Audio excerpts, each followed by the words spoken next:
Maayong adlaw kanyong tanan nga nagpaminaw karon ning tulumanon, kini ang akong suliran.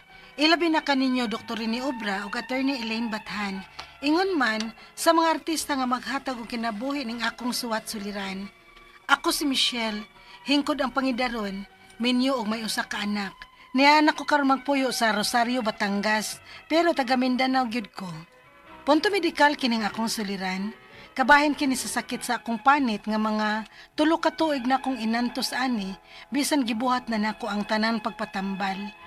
Aron niyo sabtan, sugdon ko dihang kaslonon pa ko. Ingon ini ang mga panghitabo.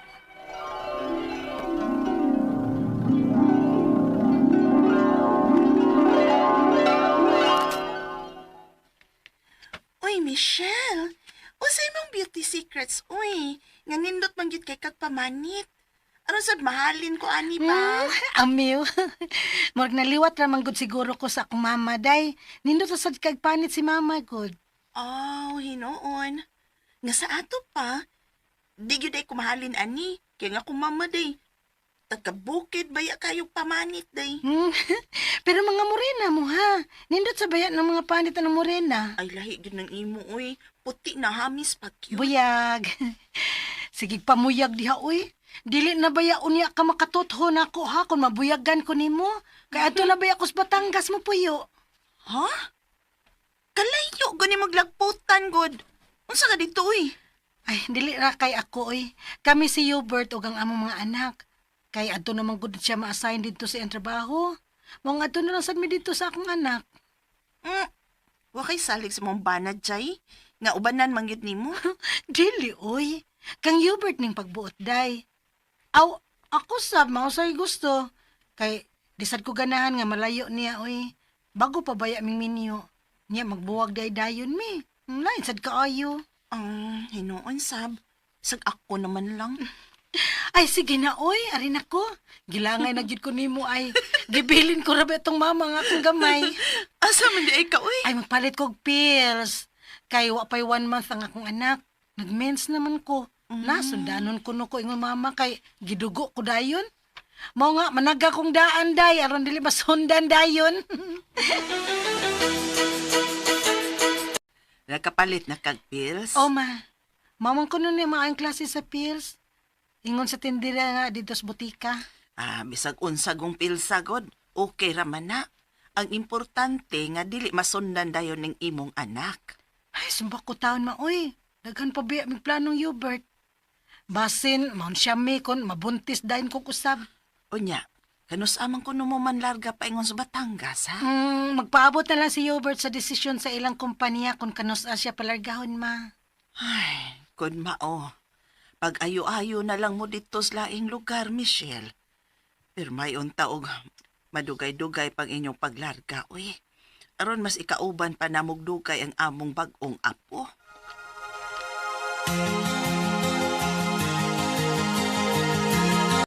Murag di pa kumadayon og assign sa Batangas kay di amri ni virus nga COVID. Mag-stop una og operasyon nga akong gitrabahoan. Pero siluhan gyapon mi. Oh, mo ba? Na sige. Naghinay lang una ko review online para sa akong let exam. Base na di ay kon makapasar ko.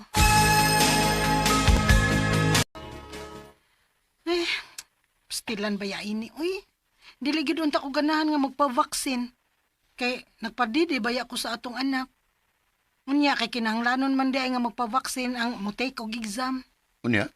Aw, magpa-vaccine na lang gid ko ini. Ay, maayo lang unta. Ugwa ni daot ang epekto sa atong anak nga nagdidi pa nako.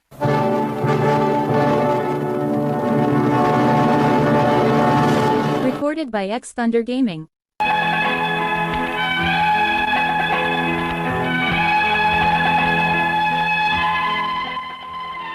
Nakapavax gyud ko apan first dose ra kay para lang makatake ko og let exam. Wa na ko magpa second dose kay sa akong kabalaka nga nagdidi palagi nako ang akong anak og nagtake pod ko og pills. Base nun niya unsay resulta o reaction ini, labi na gyud sa akong baby nga nagdidi pa nako. Mga pila ka weeks adto, nakalarga na sad mi diri sa Batangas. Na may murag mga bungag singot nga nanubo sa akong duha ka tiil nga katul. Unya, Nga wa makamusulti dayon. ay, abi manggod na ko, ugon sa ratong klasiha sa katol-katol niya, mawara dayon ba? Mao gibaliwa na sa tunako. Pero nanagko man hinoon ni, og nagnuka-nuka. Nagliting-liting.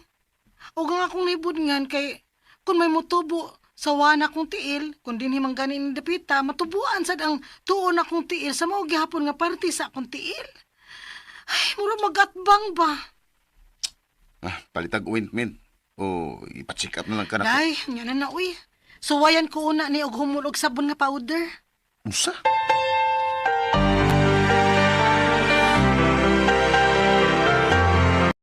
Ano naman, kumusta naman ang katul-katos Montel?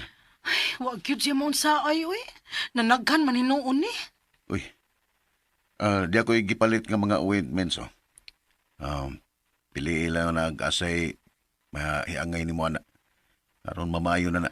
Oh, nagpalit na dekandaan. Naapaunta ko gi-search sa Google nga ointment nga para katul-katul. Oh, sama na. Kay ato lang na sa ng paliton.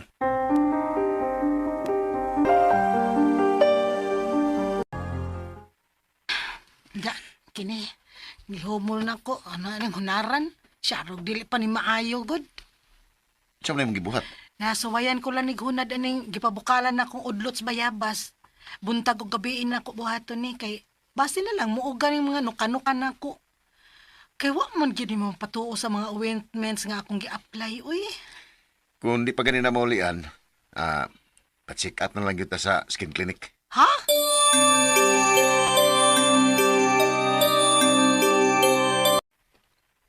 Sobrang sensitive lang kasi yung skin mo, misis.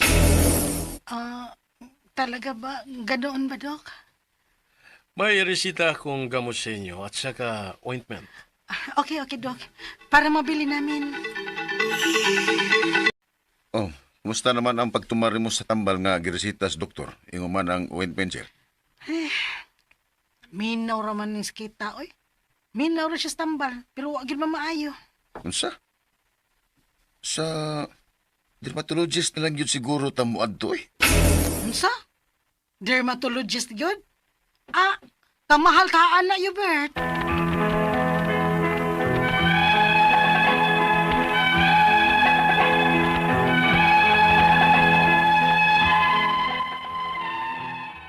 Niadto gid mi sa kumbana sa usa ka dermatologist. Giresitahan na sad ko og cream nga para anti-allergy ug may gi-inject pa nako nga para makuha-kuhaan ko no ang bakterya nga nasa sud sa akong panit. Pero mao man lang gihapon.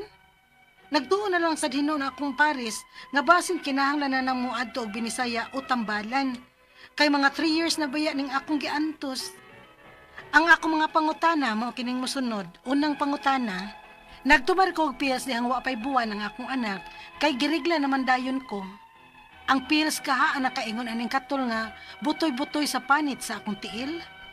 Ikaduhang pangutana, nagpa-vaccine sad ko pag COVID-19. Dili sad ka ang vaccine ang nakaingon niini sa katol-katol o butoy-butoy nga nagnukan-nuka na sa akong panit. Ikatulong pangutana, nagsige ra ba kog patutoy sa akong anak bisan og mag 3 years old na siya? Unya, sige sad ko og take og anti-allergy. Dili ka ni makadaot sa akong anak? Ikaw pat nga pangutana. Ingon ang doktor sa skin clinic, sensitive lang kuno kog panit. Pero, kanong wa man ko ani sa dalaga pa ko? May kaayuhan pa ka ni nga sukad pa man ni pag 4 months sa akong anak nga karon mag 3 years old na? Ikalimaw katapusang pangutana. Nidool na sad mi ko sa ka-dermatologist.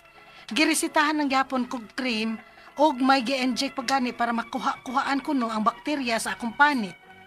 Pero, wa man gyud. Unsa pa man nga klase sa doktor ang among duolon o magpabinisaya na lang kami ani? Kay basin ko no og gibuyagan og gipadautan lang ko. Palihog tabangi og tambagi ko. Kini ang akong suliran, Michelle. Mayong adlaw mga suking tigpaminaw dinhi sa tong programa kini ang akong suliran. Once again, ano na sa bako si Dr. Rene Obra magiguban kaninyo karong adlaw. Ako mo tambag sa inyong mga medical problem, kay medical doctor man ako, psychological, emotional, ug behavioral, kay usa man ako ka psychiatrist, o mga problema sa mga ginadiling drugas, kay usa man ako ka drug addiction specialist. Klase-klaseng pamaagi sa pagpadala sa mga sulat-suliran ri kanamo. Pwede ninyo kini ipadala sa among email suliran_612@yahoo.com or sa atong Facebook account kini ang akong suliran official writers page o diri ba sa mong batan sa 3rd floor Jose R. Martinez Belingos Minya Boulevard ning Dakbayan sa Sugbo. Ang ato makutlo nga pagtulunan karong adlaw is that nothing can be done without hope and confidence. Kung negatibo na gani ka, sus, ang gusto nimong mahitabo, urag di good mahitabo. Pero bahala daghang kay mga kakulian, manghinaot lang ka nga mahitabo ang gusto nimong mahitabo sa imong kinabuhi with full of pagsalig sa imong kaugalingon. Nga matuman ang gusto nimong mahitabo. Okay? Of course, tinagi po sa pagampo sad, no? Kay nagtanaw na to si babaw, no? Ang ato magtatampo karong adlaw si Michelle, 24 years old, taga Rosario, lalayuan ni Rosario, Batangas, pero taga Mindanao gini si Michelle. Minyo ni siya, may isa ka anak. May tungod kini sa iyang skin problem ba to, no? So taga Mindanao, maayong hapon ninyong tanan diha, no? Sa Mindanao, si Doktora Villanueva ug si Lloyd Bistel. Musta naman? Ug si Dr. Ondo Go, Michelin Go diya sa Sindangan. Mga taga Mulabi sa Monga del Sur. Dr. Sinisa diya sa Pagadian, ha? Dr. Feliciano diya sa Osamis, no? Si Angel ug si Nelda, no? Musta naman? Paing Estela sa Osamis, maayong pagpaminaw. So, going back to our sender, si Michelle. Ang iyang problema is punto medikal. Unang pangutana ni Michelle, nagtumarko og pills. Dihang wala 5 buwan ang akong anak kay girigla man ko dayon. Ang pills kaha ang nakaingon aning katol nga butoy-butoy sa panit sa akong tiil. Well, mag-expect good ta nga ang kanang mag-take og pills na ni siya ingnon ta pagkausab sa inyong menstruation, no? Menstrual cycle. Kay sama sa paparihaan ni nga problema nga atong gibatbatin ni sa atong programa, ang kining mga oral contraceptive pills na ay mga side effect. Unsa may mga side effect? Ako lang gikuan ni siya, Michelle, no? Ang mga side effect sa pills, usay mo ra kag kasukaon, no? Ban gani magdigwa, magkasukaon na naani sila breast enlargement, mo tinder ang inyong breast, maglabad inyong ulo, ang uban mag mood swing, unya ka nang mag-usab ang imong regla na di na para sa unang regular, mo increase ang imong timbang, mo dako nya, mo lower ang imong sexual drive. Sumao na ang mga expected nga mga side effects sa pills, no? Mitungod imong mga katol-katol, usan na po ka na kay mao lagi na mo lower ang imong imong immune system mo lower basta kay naay mga ingnon ta unusual nimo nga gipamati sa lawas. Alright, ikaduhang pangutana. Nagpa-vaccine sab ko og COVID-19. Dili sad kaha ang vaccine ang hinungdan sa katol-katol o butoy-butoy nga na nuka-nuka na sa akong panit. I don't think so, no? You might have some another skin problem like psoriasis or scabies or allergy reaction. It's not because of the COVID-19 vaccine, no? Ako kaduhag gyud ko nagpa-vaccine og anti-COVID lagi nga vaccine, no? Pero wa man ko naka-develop gingon ni ani, no? It is for me not related, no? Kaduha ko nagpa-vaccine og COVID, pero na COVID gyud ko. Nasakit ko COVID, pero dili kay grabe, no? Naigwag ko naabot ng punto nga na-intubate ko. So, mora na akong, dili na siya ingong tagtungod sa COVID-19 vaccine, nga naa kay nuka-nuka. You have to practice kining good skin hygiene, no? Imong limpyuhan ang imong panit before ka matulog, i-moisturize nimo para dili mag-dry. Kung na magay mga infection da going on, you might put some antiseptic solution, no? Para mamatay ng kagaw diha. If worse comes to worse, you may take antibiotic. So kung naamang ka sa Mindanao, I do not know where in Mindanao, pinaka-appropriate gyud ani is modol kag dermatologist, no? Mao nigi lang inunta specialty na ang mga skin problem. Kay sunod nga pangutana, nagsige ra ba ko og patutoy sa akong anak bisan og mag 3 years old na siya? Sige sad ko og take og anti-allergy. Dili kaha ni makadaot sa akong anak. Well, 3 years old na sa ko'y kaila nga mayon anak, murag kuan na gyud na siya. Kanang mixed feeding na god, no? Mixed feeding na nang ingon anak nga kuan na. Kanya imo na nang kanang train og mga solid feeding, no? With the guidance of your pediatrician. Dili na siya makadaot kung magtikag anti-allergy, pero be sure nga ang imong anak dili maka skin to skin contact sa imong mga skin diseases kay basin og matakda ng imong anak. So, kung magpadidi ka sa imong anak, be sure nga limpyo sa imong kamot, ug ang imong anterior chest area nga dili matakda ng imong baby, no? 3 years old na pwede naman nimo kaon og solid food, no? Oh, I know daghan kay mga bata 2 years old gani, no? Na mukaon naman gani, no? Ikaw pa nga pangutana. Ingon ang doktor sa skin clinic. Well, angkon ngadto kag skin clinic, sensitive lang kuno ko og panit. Pero nganong wala man ko ani sa dalaga pa ko. May kaayuhan pa kaha ni nasukad pa man ni sa 4 months sa akong anak nga karon mag 3 years old na. Well, something to do with skin hygiene o sensitive ka og panit, so you try to find out kung sa may mga sitwasyon o mga pagkaon nga medyo may hyper sensitive ka. Ako sa una dili man ko allergy og kapayas, pero karon naon sa ba nga every time kaon og kapayas nga mga tol man ko. So nagay time sa atong kinabuhi nga mo lower tingali ang atong inunta mga defenses nga katong mga pagkaon sa una nga dili ta allergy or ganahan ta di na nato makaon sa pagkakaron kay naanay mga adverse nga mga reaction. So kanang anti-allergy, unsa may mga anti-allergy nga kung ikasugyot nimo? Ano mga diphenhydramine hydrochloride, pwede na siya. Mga cetirizine, mga antihistamine, hismanal, pwede na siya. Pero take note nga makaduka ba yan siya, ha? Kini mga anti-allergy. Sundal lang ang advice sa imong dermatologist nga kung sa may angayang buhaton. Pero sa makausapaing no nako wala gyud ko mo sa good skin hygiene ang imong i-practice na manrapo ka before going to bed. Ikalimaw katapos ang pangutana. Ni dool sa mi og usa ka dermatologist lagi, no. Giresitahan ng ko gihapon niya og cream ug may gi-inject pa gani para sa makuhaan kuno ang bakterya sa akong panit pero gyud panit pero gyud unsa pa man ang mga klase sa doktor ang among duolon og magpabinisaya na lang kaha mi ani kay basin kuno og gibuyagan o gipadautan lang ko. Well, dili sa ko mo kaingon nga dili na effective ang mga binisaya nga mga doktor, no? Kay naamag man sila yung mga abilidad, pero ako doktor ni obra usa man ko ka medical doctor. So ako ika-advise nimo Michelle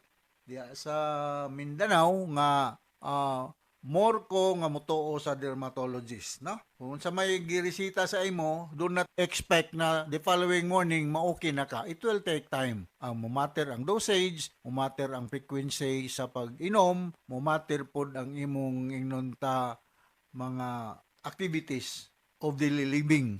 Dili ka exposed sa mga trigger sa allergy nimo, whatever. Alright, so hinot nakasabot ka sa pag-explica nimo Michelle diha sa Rosario, Batangas, no?